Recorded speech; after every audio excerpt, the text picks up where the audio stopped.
Allah sənad verəm izzət və cəlalı və kərəmi və rəhməti və məhəbbət və bəllər ki, sən dərgahıva qaldırmışıq ki, əvvəl duamız İmam Zaman Aleyhisselamın zuhurunu təcil elə. İlahi bağışlamamış bizi bu dünyadan aparma. İlahi izzətin xatirinə bizi izzətlə bu dünyadan apar. İlahi aqibətimizi, sonluğumuzu xeyirli qərar ver.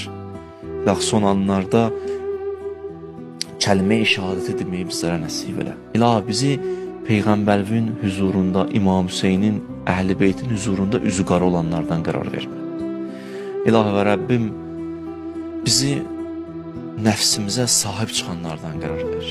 İlahi şeytanla mübarizə aparmaqda bizə güc və qüdrət nazil elə.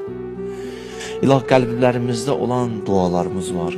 Gecə-gündüz edirik, o dualarımızı qəbul edə. Ekran qarşısında əyləşənlər var. Onlara dərgahı və əllərin qaldırıblar. Onların hacətlərini rəva elə. İlahi xəstələrimizə tezliklə şifa-i acil inayət elə. Övladı olmayanlara övlad nəsib elə.